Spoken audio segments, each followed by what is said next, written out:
Hi guys, legal rights మీకు ఖచ్చితంగా తెలిసి ఉండాలి. First one, right to file an FIR. దీన్ని జీరో ఎఫ్ఐఆర్ అంటారు. ఇన్సిడెంట్ జరిగిన ప్లేస్తో సంబంధం లేకుండా మీరు ఎక్కడుండైనా జీరో ఎఫ్ఐఆర్ ఫైల్ చేయొచ్చు. పోలీసులు దీన్ని డినై చేయడానికి లేదు. ఇది ఎమర్జెన్సీస్ అప్పుడు బాగా యూజ్ అవుతుంది. Right against arrest without reason. Article 22 ప్రకారం మిమ్మల్ని ఎందుకు అరెస్ట్ చేస్తున్నారని తెలుసుకునే రైట్ మీకు ఉంటుంది. మీకు ఒక లాయర్ని కన్సల్ట్ చేసే రైట్ కూడా ఉంటుంది.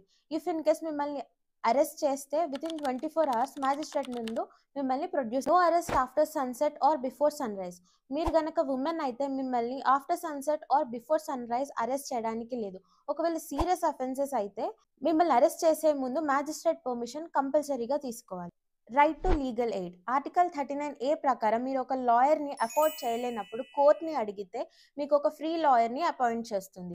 ఇది సివిల్ అండ్ క్రిమినల్ బోత్ కేసెస్కి అప్లై అవుతుంది. Right to silence. Article 20 clause 3 ప్రకారం no one can force you to speak against yourself. పోలీసులు మిమ్మల్ని ఎంత బెదిరించినా భయపెట్టినా మీరు కన్ఫెస్ చేయాల్సిన అవసరం లేదు. Because silence is your right. ఇలాంటి మరిన్ని ఇన్ఫర్మేటివ్ వీడియోస్ కోసం please follow legally Vennela. Thank you.